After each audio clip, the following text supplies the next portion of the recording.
Welcome to episode 18 on the journey to conscious healthcare, where we explore what it takes to consciously create longevity, happiness, and fulfillment in your life and that of others. The journey to conscious healthcare looks at the healthcare industry, disability sector, and how to best navigate these areas to get the best for you and your life. This series is called The Do's and Don'ts of Support Coordination, where we take a look inside of what it's like to be an NDIS support coordinator and help them better navigate the ever-changing NDIS system. Today's episode is number 15 in the series and continues our Roundtable podcast theme, where we have the knowledge of support coordinators and we get around the table and have a discussion and talk about the issues of the day.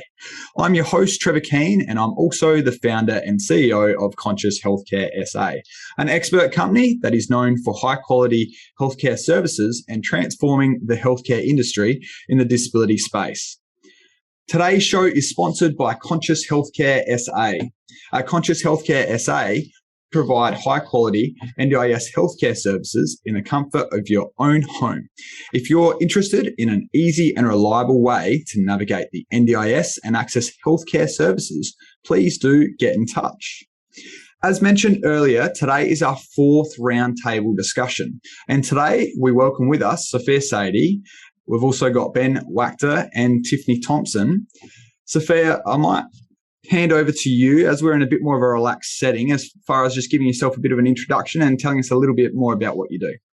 So my name is Sophia. Thank you, Trevor, for organizing this. I am from Yellow Balloon Therapy and I am the managing director.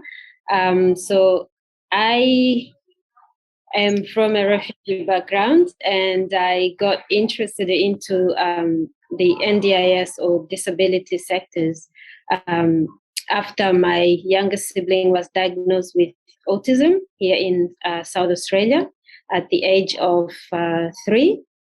And when he was diagnosed, we didn't know, NDIS was fairly new then, so we didn't know where to go, what to do. So we took charge, the family took charge on doing everything up until he was maybe 5 or 6. So that's when we discovered. And so I'm passionate about supporting migrants and other cold communities to understand the NDIS, what to do when they get the plans, where to go, and also to support other providers, linking them to migrants and understanding ways of working together and collaborating. So that's my passion. I'm working with specifically children. Tiffany, well, thank you for that one, Sophia. We might jump to Tiffany. Do you want to give us a bit of an update and background as far as what you've been through? I know you've had a couple of weird and wonderful experiences I'd love to hear a bit more about.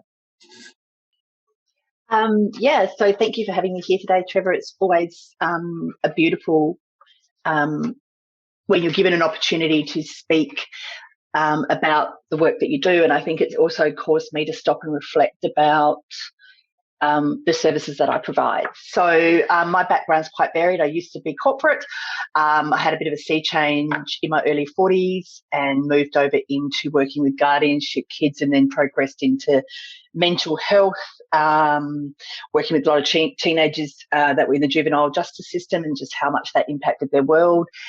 Working with young adults and adults with mental health diagnoses, and it's a really big passion of mine. I've worked, for the agency doing planning as well, but I really love being able to support my clients and show them that their life can be beautiful and rich and abundant, which I think often we just stay stuck at the disability rather than looking at the person. And I'm probably a little bit more holistic in my approach. I can do the clinical stuff if I have to, but my approach with my clients in my day-to-day is very holistic.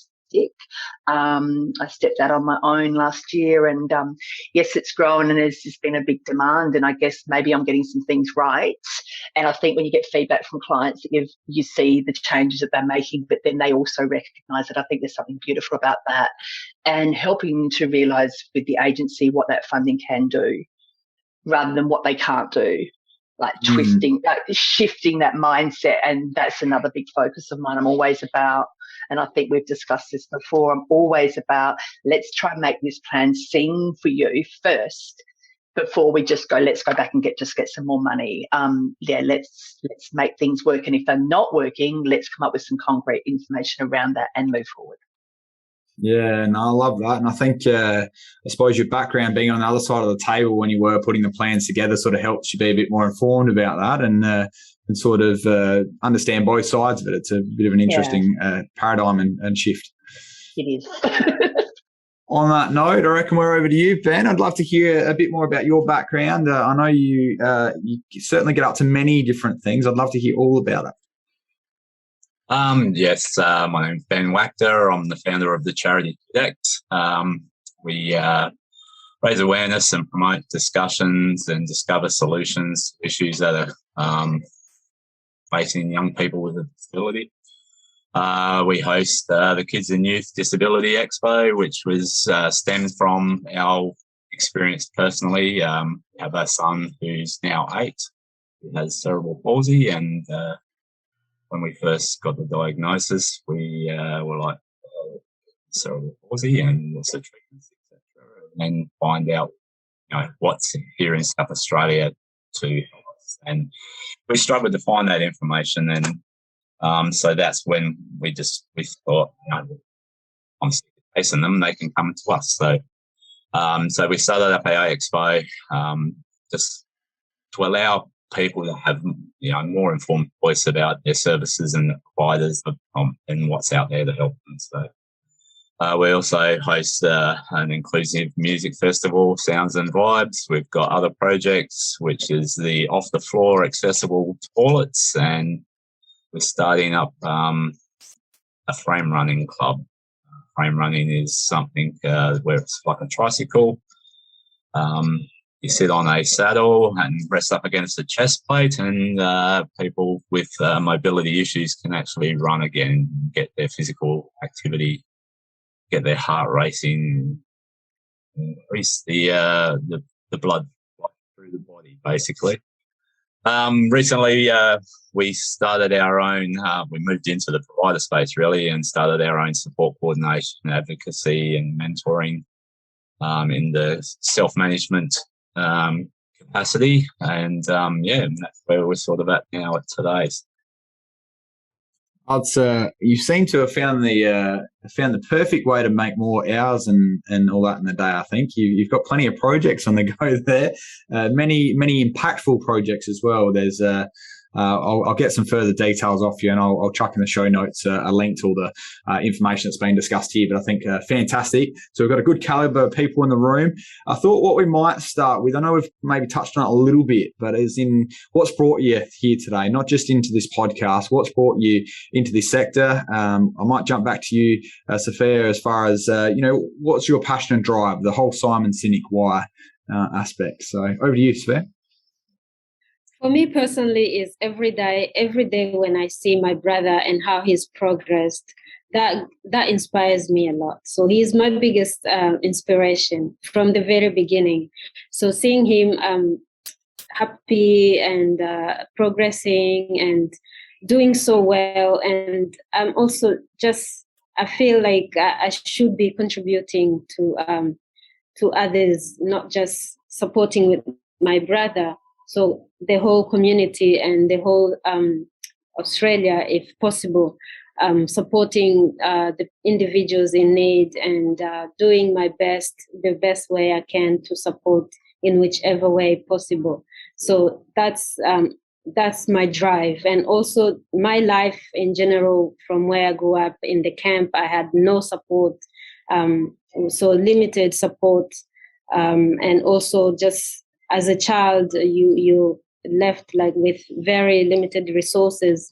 So I want to be like the voice to those who are voiceless and encourage them, support them, work with them, inspire them. So it's a combination of things that inspire me to support others, and particularly people with disabilities.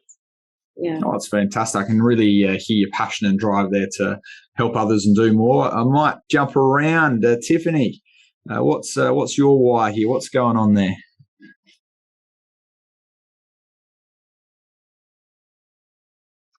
I think my why stems from a couple of spaces, but first of all, working with kids in the youth justice system, and just seeing their lack of comprehension about their actions and what that could possibly mean in the future.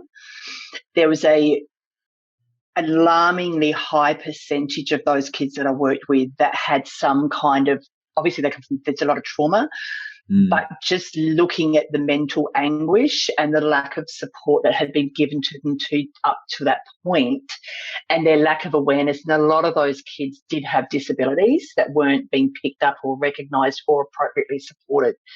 So I think seeing that and being able to nurture in that space and give some hope, and then stepping into supported accommodation for clients with mental health, and just realising it's more, because mental health is not a physical disability, you can't see it. I am super passionate around awareness. We are a lot more aware and we speak about it a lot more, but just the ongoing daily battles that I saw people in shared accommodation go through just to get through their basic day. So I'm really passionate about being a voice, speaking up and asking the questions that need to be asked, I guess. Yeah, massive. I'm very hearing a kind and caring sort of nature there, and I think it's very common across this sector as far as, people with big hearts. Ben, I think you might have already alluded onto it, but I will let you tell your own story as far as your why and big drive, because clearly you don't do all these big things without a big why behind it all. Yeah, mine's real selfish. We just find daily issues that in our daily life, and I try and find solutions to that. Like our off-the-floor accessible toilet has to attend to Harry on the floor of a public toilet. So, he doesn't. He has a back extension, unable to sit on a toilet at this point in time. But if we have to address that, it's on the floor of a public toilet. Sometimes it's okay because it's clean and that, and other times it's just horrendous. So that's, I don't know. There's just there's a lot of activists out there that like to scream at people and say, this is not right for my kid. You need to do this. You need to fix that.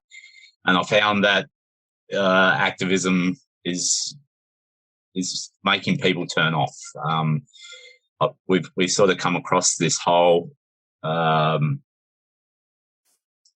this where they're not seeming to achieve anything. So I come about it as a different sort of way of thinking, is that if it's easy for people to change, they'll make that change. So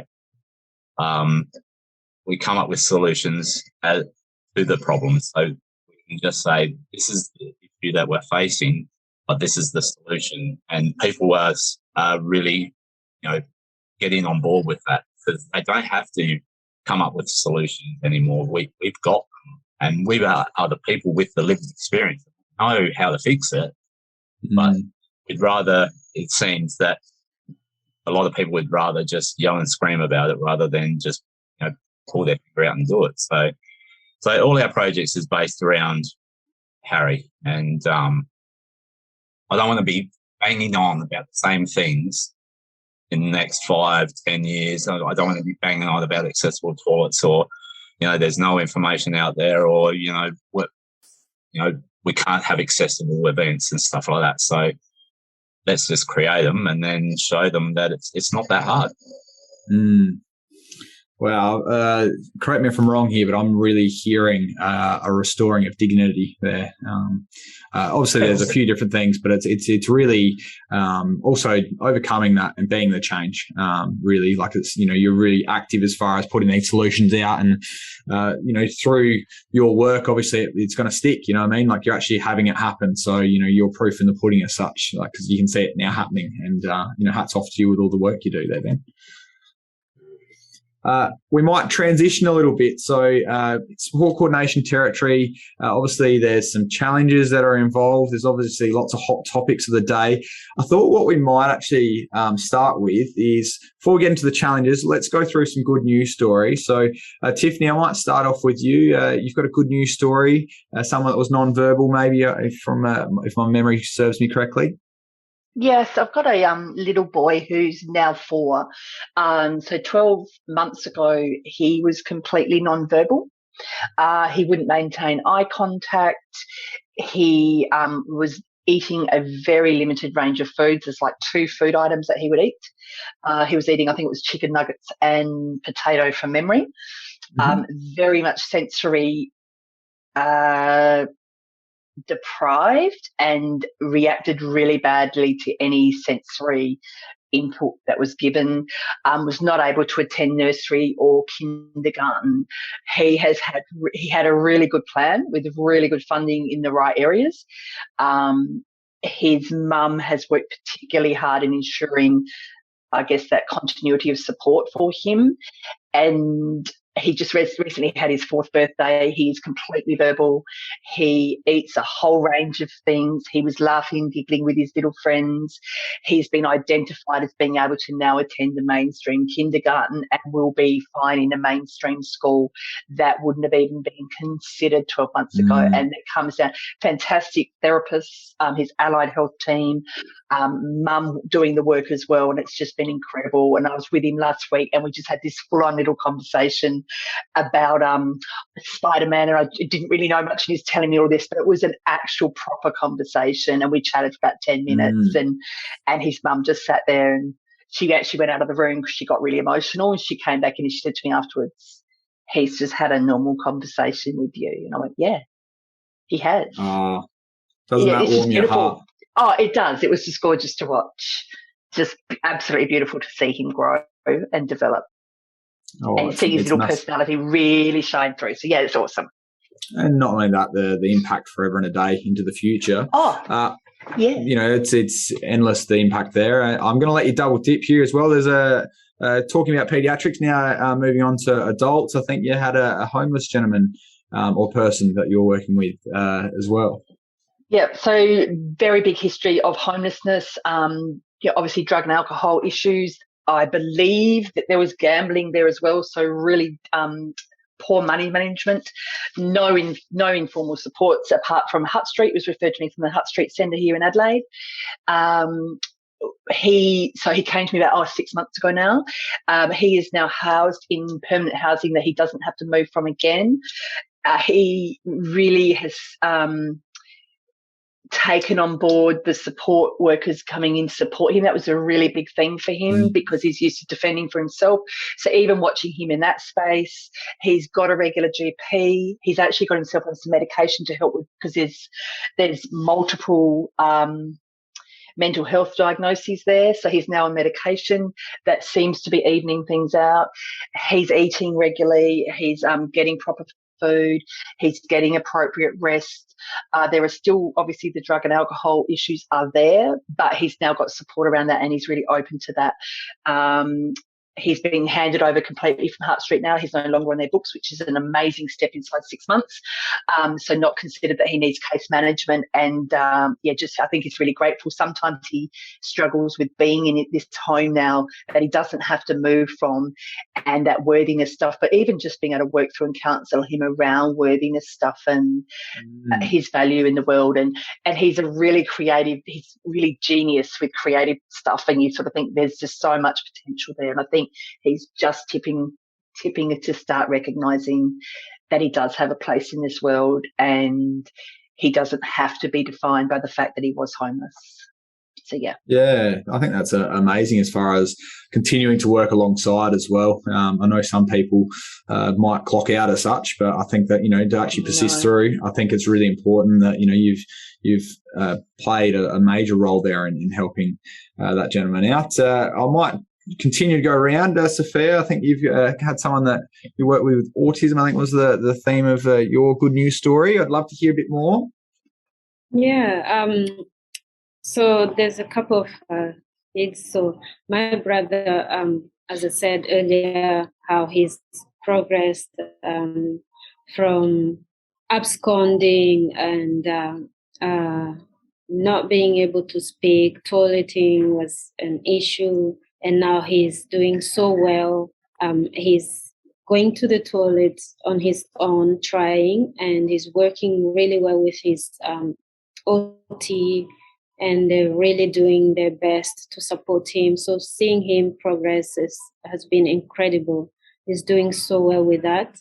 And also another teenager that I'm working with who has intellectual disability and acquired brain injury. So his sense of awareness is a challenge. So for him, it was really difficult to take the bus and go even to the city from his house was a challenge. And now seeing that he's able to catch public transport, and he's trying his best, motivated with his therapist, has been incredible. So just seeing that progress really encourages me to continue supporting others and trying my best to really encourage and put in an impact to support the participants. So it's really incredible seeing how these two participants have progressed. Yeah, and many more. Yeah. That's awesome. I really love that. Makes me think of awe and wonder as far as, just thinking of the impact. It's like throwing a pebble into a pond as far as the impact that can happen moving forward in our lives. I think it's the small impacts, the small steps that make a big difference. So it's really amazing what one can achieve. Completely agree. And Ben, I think the theme here might have been someone with muscular dystrophy. I think a really good news story. Yeah, in the same theme with Harry, we like adventure. So one of my clients has a bucket list dream, I guess, or goal, and that's to dive with the sharks. So we're in the process of getting the transfer and positioning plans in place, what equipment we need to ensure that this happens and also happens safely. We're up to the process of we've got pretty much everything sorted. We just need to do a wetsuit that will actually be able to be tipped on rather than pulled on. And then the face mask fitting and that sort of thing. And once that's sorted, we're looking like going over to Port Lincoln to do some diving with some sharks. Oh, that sounds amazing. I'm sure we probably get someone on board. I would have thought to, real make a thing of this and really, like I think if you talk about inclusivity and you talk about what Dylan Olcott goes through, I mean, this is 101. You're really taking it on as that dream and making it come to life in the next couple of months, or what are we sort of thinking? Well, it just depends on the temperature too, because there's issues with body regulation, MO regulation. But yeah, hopefully, if not, this year will be, this summer will be towards the end of the year next summer. Absolutely. We just like saying yes to things and make it happen rather than no. Yeah, I'm not sure if you know the word no too much, Ben. You sound like you keep coming over barriers. A challenge or obstacle is just something to overcome. I really love that. This might be leading into one here. So we've got plan reviews, bit of a topic of conversation. Clearly, support coordinators go through this quite a lot. I might just open the table up as far as what's your experience been like in regards to plan reviews? And I've got a few further questions. I might jump to Tiffany just for a bit of a change. How would you go through a plan review setup? Everyone might do it differently, and we're not going to judge anyone. I think it's important just that we understand how others do it and we can learn and maybe take something from it. But also, I'm sure many listening will love to hear different perspectives as well. So how do you go through a plan review? How do you prepare in the process? And I think this is exactly where I come in and do things more holistically rather than sit in the clinical space. A lot of my clients get really, really anxious about plan reviews, so they may not tell me that they might have got a letter in the mail. They are almost fearful about what it means to them. And a lot of them have a huge amount of anxiety around, I'm going to lose everything that I've got. So I always start with focusing back on my clients and having a conversation about what the planning process is and what it's for, and looking at all the things that they've achieved and what's worked for them to date, so that we're starting on that positive framework. And then I'll step into supporting around the reasons why reports are necessary and explaining the way that the agency needs this information in order to do their role. And also, I think, tipping a little bit of that conversation, flicking it around that by utilising funding and having it allocated appropriately is the best way of ensuring when you go to plan review that you're indicating where a client needs the support the most. And explaining that to clients. So I tend to be very holistic. I don't get too clinical with my clients. I do the clinical stuff on the side when I'm talking to the allied health teams and the other stakeholders involved with the client. But I don't tend to do a lot of that with the client. And I'm probably very much a hands-on during the meeting process. A lot of them find it hard via the phone, but then they don't want to be in person either. So it's a bit of a mixture.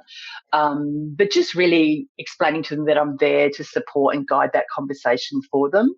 And I guess probably taking away some of that anxiety and that it's a bad thing. A lot of people feel this is going to be really traumatic for me, and just trying to shift it around about it can be a positive thing and it can be a way of moving forward.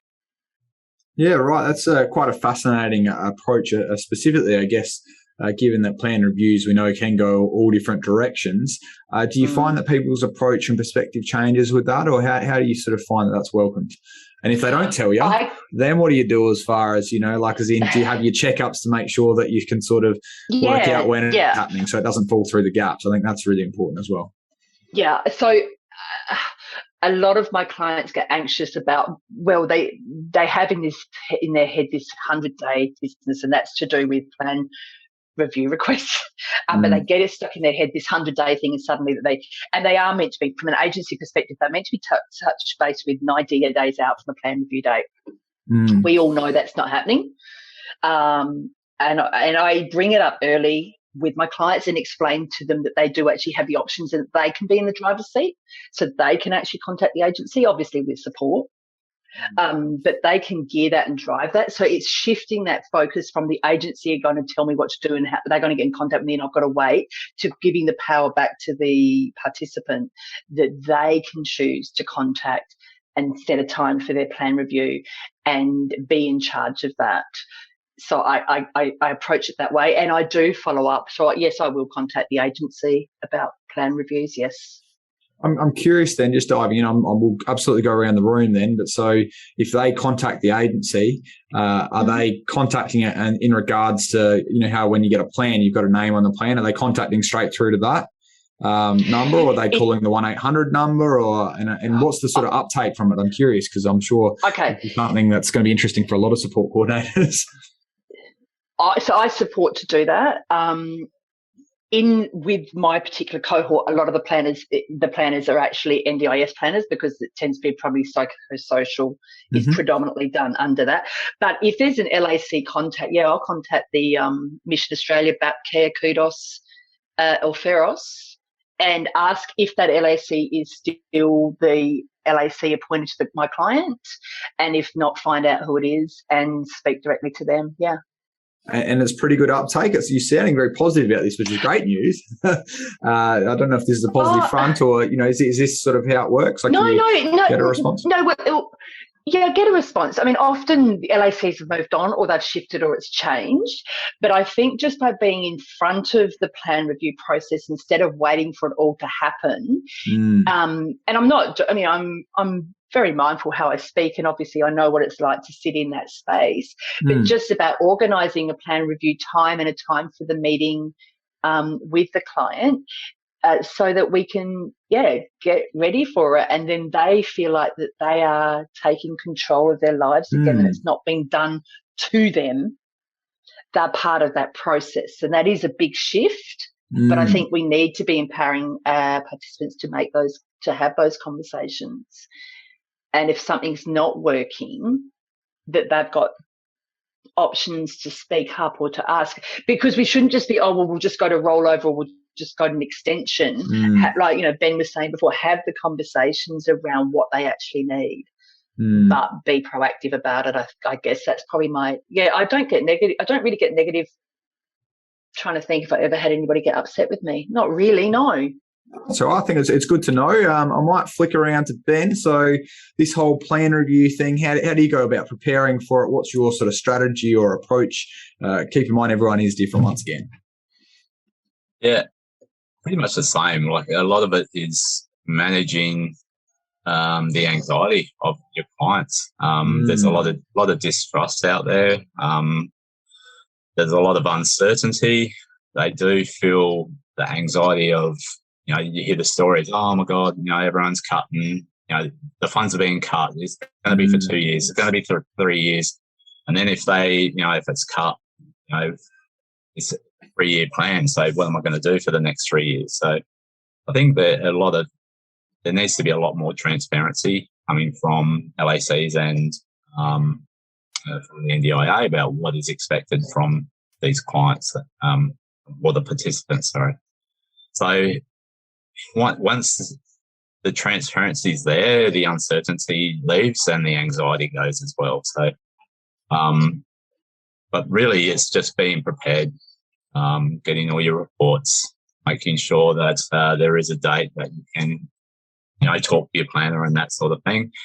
And just get all the information that you need, that you want, because the more that you can give to them, the less they, and I'm going to say make up, but you know what I mean. So they don't just make it up. It's just make assumptions and stuff like that.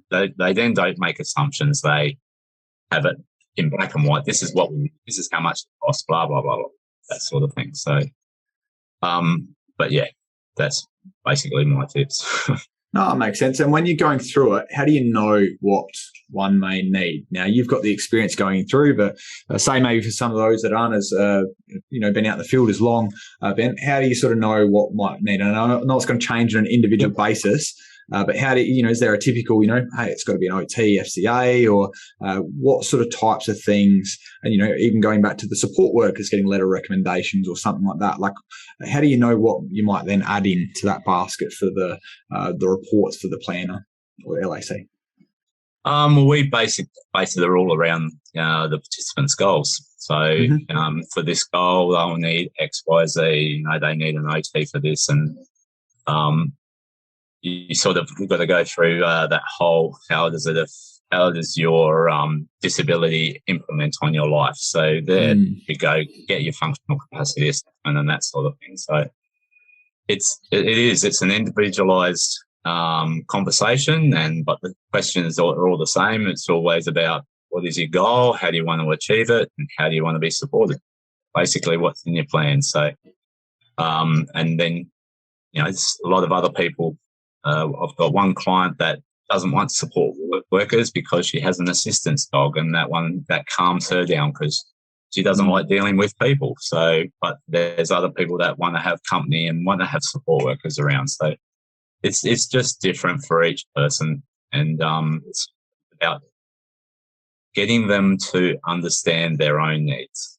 Yeah, big one, because sometimes when you ask these questions, I didn't realise that I might need support for this. I'm curious then on with that as well. Say if there is a support worker involved, will you then get a letter written from the support worker, just sort of saying what's been done as far as how they've tried to aid increasing that capacity, or is it just literally going off the allied health professionals' recommendations and maybe a GP letter if there's one or something like that? What sort of things? We get a summary of supports that's provided to the participant. I've got a kid currently who's 12 who transitioned from primary school to high school, and he has ASD. So, it's a scary time of the life as a kid, and that's even more scary when you go into a new school, have a new bus route to learn, new classroom, new teacher, new classmates. So, and we've been able to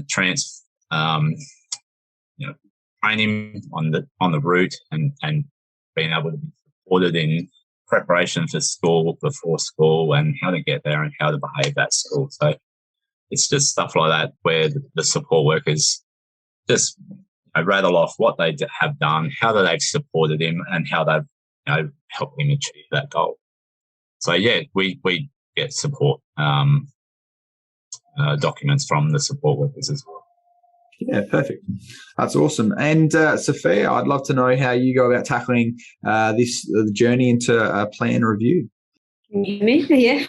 So first I talk with the participants. We come together and then explained the goals. And I go through goals with the participants, each goal, and just ask them, what do you think about this goal? What do you think you need for this goal? And do you think it's still a necessary goal? So I go with them from the first goal to the end, make sure they understand the goals beforehand. And also, just if they have any questions they want to ask the planners, then we write them down just in case when we get to the planning review meeting. Some participants can be really anxious, and then they forget what they really wanted to ask or what they need from the planners or from the NDIS. So that's the process I go with them first, making sure they understand what they really want and what they need, and then writing them down and just ensuring them that they have the choice and control of whatever service they want to choose. If they don't really need a service, then they can just write down and explain to the planners. And so that's where we go, and then just easing the anxiety or anxiousness in that process. That's what I do. Yeah. Yeah, it's a very consultative approach is sort of what I'm hearing. And it sounds like very much getting in front of the curve is a good thing. I suppose our next question we go to from here is, what about the example with an automatic plan extension? So let's say you're as a support coordinator, you're not told about it. Maybe potentially your participant gets a phone call and they just say yes, and then 2 years pops along. Or they don't reach out. So I'd love to just get your thoughts in regards to what's happening with plan extensions at the moment. We might jump back. Sophia, if you want to go first. Yeah. With plan extensions, even some participants, they don't really know if their plans have been extended, so or rolled over. So what we do is sometimes we just tend to contact the planner. And just if the participant is not happy with the plan being extended and they want to have a review, then we have to request for review. But a lot of participants tend to not really understand why the plans have been extended. And when the plan ends, they just become anxious and like, I don't have enough funding. And then that's really stressful for them. So we just go into that process, and plans being rolled over and extended for like, now it's not 1 year, it's like 2 or 3 years. So if anything changes in between, then they start to worry. So we have to go back to the NDIS and then go over the process again, requesting for reviews. So that's, it's a long, stressful process. Yeah, a bit involved in there. We might jump up top left corner for me here. Let's jump to you, Ben.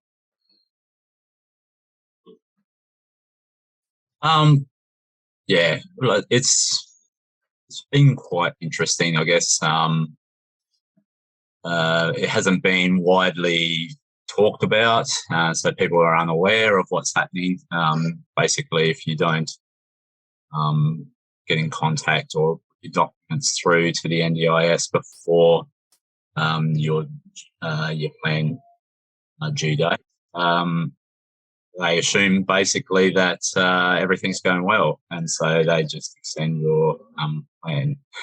So I've had a few people that have been caught out with it, but it's not the be-all and end-all. A lot of issues that we've had is we've just sort of had, basically we've just done a change of circumstances, and then we're able to have a plan review that way. So although it's scary because you sort of have no control over what's just happened, there are options and that sort of thing as well. So I guess it's not as scary as what people do deem. It's more the uncertainty, once again, that we talk about, the lack of transparency. I suppose with say, for example, if you haven't got the reports in, that could be, we know OT wait lists are quite often long, and getting these report turnaround times doesn't happen like clicking your fingers. Is it one of these approaches that you can sort of sometimes avoid this if you contact early, like you were saying before, going into plan review, reaching out, getting in touch, and then they might actually just set the date a bit later to allow you time to get the reports in? Or I'm sort of curious as to some of the things that might delay it. There's a lot of wait lists out there at the moment. But also a lot of the time, a lot of participants are saying, well, why do I get these reports? They don't seem to read it anyway. So there's that sort of lackadaisical sort of approach as well. But I guess with, I don't know, really, I don't really know what the delay is most of the time. It's once again, it's almost an individual type of thing, whereas like with ourselves, we got all our documents and ready, and we sent them all through, and like our personal experience, and we were waiting for a phone call, but we never got one, and then we rang them and said, and that's when we learnt about plan extensions. So it's like, yeah, sweet, but yeah, it was just more of we went through this whole process and uploaded all these documents, and we spent $10,000 on reports and stuff. So yeah, it's just a little bit of that sort of little bit frustrating. Yeah, I know we won't necessarily answer it now. I suppose I'm quite curious in regards to, well, you get your reports, and say if you needed to request for some AT, there's only a time, and you might have to get that report done again. We won't answer it now, but like you can understand, this whole communication and transparency, it's obviously a theme here. It's quite important, because no one then wants to have to spend the next plan, whether it be the extension or whether it be in the new plan. You don't have to spend more money just getting more reports done, because ultimately we want to see capacity building. We want to see, hopes and dreams and aspirations getting achieved. That's sort of what we're after. Tiffany, I might jump over to yourself as far as, so how do you sort of tackle this? Automatic plan extensions, consultation or not? How have you been affected, or what's your experience been? Oh, look, I think I agree with the others. There's a lot of misinformation. There's a lack of transparency from the agency, and changing goalposts. So what was possibly needed in the previous plan suddenly changed along the way, but the participant doesn't know. And then they're on the back foot. And you can be on the back foot as a support coordinator, so going, whoa, where did this come from? Or finding out, a lot of my participants don't tell me that they've received a letter from the agency. They'll hide it. And I might make a phone call, or one of my admin team makes a phone call, and then we're like, did you get a letter? Or, having to have that conversation because they're really scared to look at it properly because they don't know what it means. So I think I'm just trying to debunk what order extensions are, and rollovers of plans, and even things like, and that's the other problem. There's a lot of this in-house chat, and like the agency will say, we can do a light touch review, or participants don't know what that means. So they're going, is a light touch a good thing, bad thing? So that creates additional anxiety. But I just try, I guess, to explain the different options to my clients, and try and work through, and always remind them that they have got a choice. And if they haven't had a plan, or they find out their plan's been extended, that it's not I've just got now I've got a 3-year plan, and I guess I'll just, I go, well, if you don't feel that's going to meet your needs, we can go and ask for a review.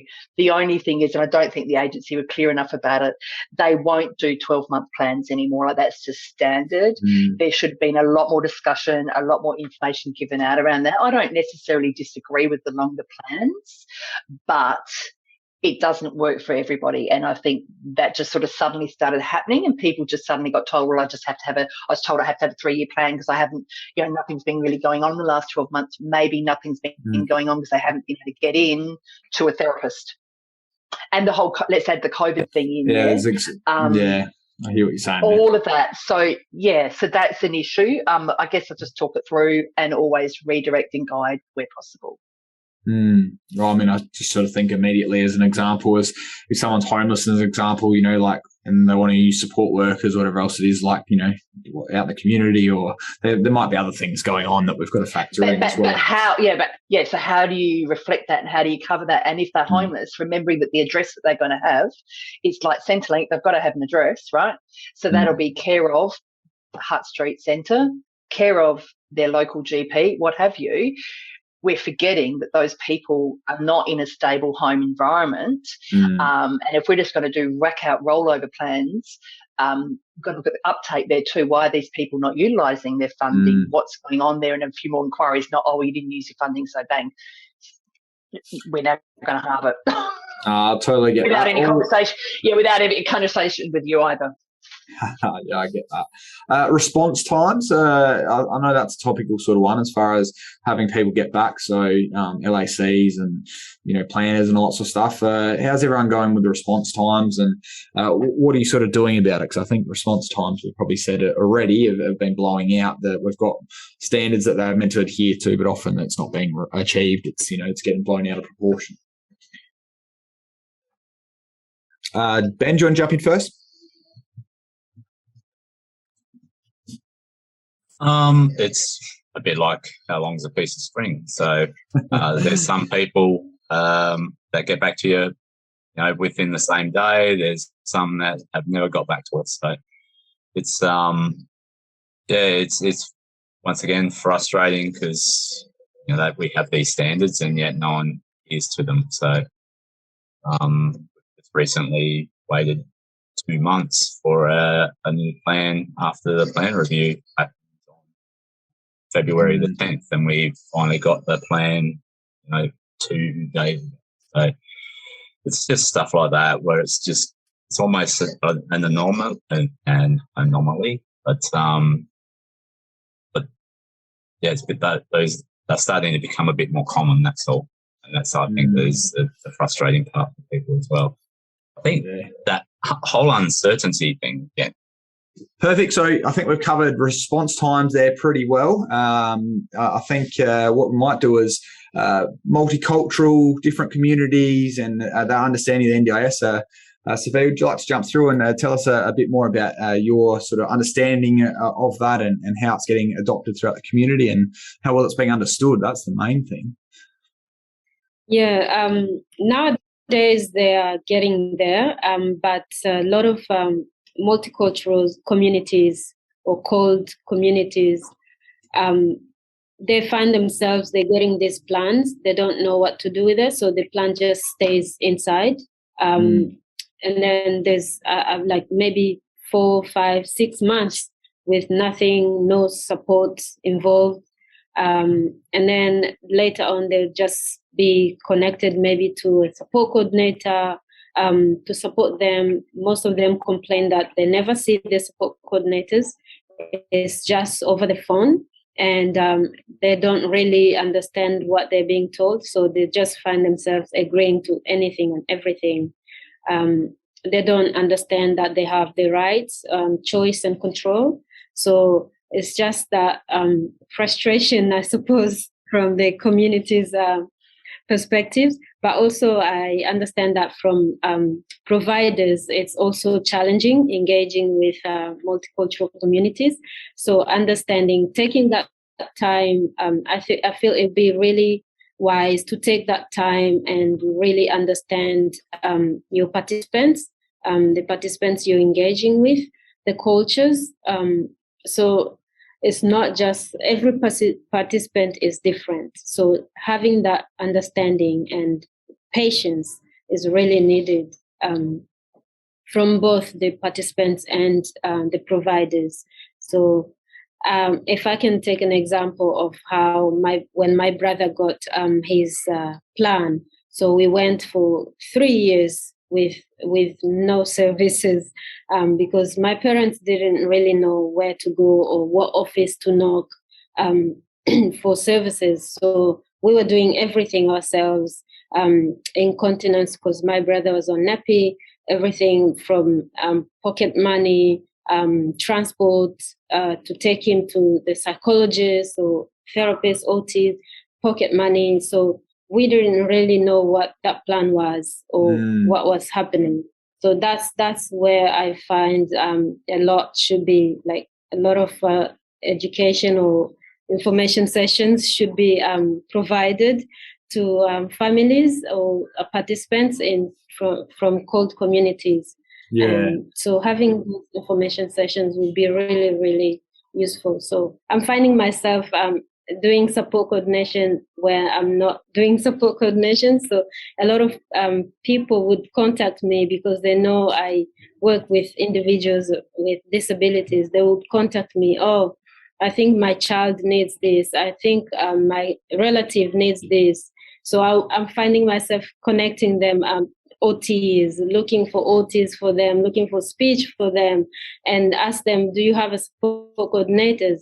I don't know. That's the response I get. I don't know. Can we go through your plans? So I go through the plans with them, and then having to find out whether they have a support coordinator or not. So most of them do, but they don't know they do. So that's the challenge to find themselves in. So really having that education and being told. I'm a little bit mindful of time here. I'm going to quickly whiz through a couple of things, but I think we might be able to touch on it a little bit more in a sec. So we've got some people who helped along the way and some future guests. I will just chuck a couple names in the notes there, but just in the interest of time, I think we must proceed on forward. The final question that we do have of the podcast is, let's pretend it's 20 years' time into the future and we've achieved success in the disability sector. What does it look like? What does it feel like? Paint me a picture. Might hand it over to you to start with, Tiffany. Oh, that's a good one. I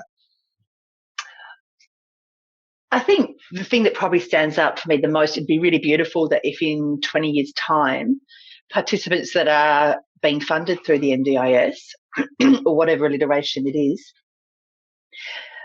are truly living their best lives, that they are getting to choose, that they're getting to see the impact of having the options to choose, and that the providers out there have capacity to support. I think a lot more needs to be done in the sector. I think a lot more funding needs to be applied. And when I say that, I don't mean necessarily to participants, but the background, the scaffolding behind that, and support for providers out there that they, because there's a lot of pressure. So it would be really lovely to see that. And I think the other thing is the informal networks of participants, so whether it be family or friends or a mixture, and community, that everybody has a greater awareness and understanding of life with disabilities, and that it's not the exception anymore, that it's just a very normal conversation. We should not be having issues with people who have a disability needing to be changed on toilet floors. We should not have accessibility issues in buildings in the 21st century. We shouldn't have a lack of awareness about how people who perhaps mobility is an issue, that they are still being impacted severely and discounted because of their disability. And I would really love to see mental health being a truly open, proper conversation. And I want to be a small part of that. I want to be a small part of that. That's very profound. Ben, I'd love to hear your vision. So 20 years into the future. Pretty similar. Just more access to the community, more inclusion in the community, employment opportunities, everything bang on about now. We want it to be the norm in 20 years' time. I don't want to be banging on about the same crap that we're banging on about now in 20 years' time. So let's change it. Like, let's make a difference, and let's, get off your ass and actually do something about it. A lot of people have the solutions, but not too many people actually have the foresight or the desire, or they're just too knackered in their own lives to actually make it happen. So, it's one of those things where, like I said, we're changing things for the issues that we have with Harry, but that's mainly around physical disabilities. So I'd love to have people have more sensory places everywhere. Love to talk about more about autism and what their needs are, and it's just more. I don't know. It's more awareness and the willingness to want to change. That's, I think, is where it's all at. I think it's well said. And Sophia, I'm assuming maybe I'll let you speak, but certainly an opportunity to be more inclusive as far as language barrier and understanding and all that sort of stuff. But over to you. I'd love to hear your vision. Definitely a lot more inclusive, more understanding cultures, and having awareness on different culture contribute aspects of different participants. So a lot more of that, and also having more participants in our workforces. So I think that's another sector that I would love to see a lot more participants working in our organizations. So that would be a dream come true for me. So I feel like all this, we're working towards that, and definitely we need to work a bit harder. And I would love to see more inclusive, definitely. Yeah. And Alcott brings that up pretty clearly, as far as the employment rate hasn't changed really for about 30 years, which is pretty astounding. I think we really need to make sure that we get on top of that. On that note, we have come to an end. So we've been talking to Sophia Saidi, Ben Waechter, and also Tiffany Thompson. We might start with you, Sophia. Where can people go to hear more about what it is that you do? Yeah, so you can go to our website. You can leave us a message there. So Yellow Balloon Therapy, if you can search that up, you'll find us there. And yeah, there's all our contact details there. Reach out anytime. We're available. Yeah. Perfect. And Tiffany? There's a couple of spaces people can find me. So in the coaching and counselling space under TK Coaching and Counselling, how original, for NDIS and psychotherapy stuff under Aspect Consulting SA. And if people want to take a geek at me on Instagram, Miss TK Tom. Happy days. And Ben, best for last, I do say. Where can we find you? You can contact us through our website at KYD-X, KYD-X.org.au. Also, you can check out our expo, which was happening October 15. We've got some awesome, fun and interactive experiences that are going to be happening again this year. So, really excited about this year's expo as well. So exciting. That's awesome. I'll make sure that I'll put all in the show notes. Everyone will be able to have access to everyone's details. And thank you so much for your time and your input today. No worries at all. Thanks, Trevor.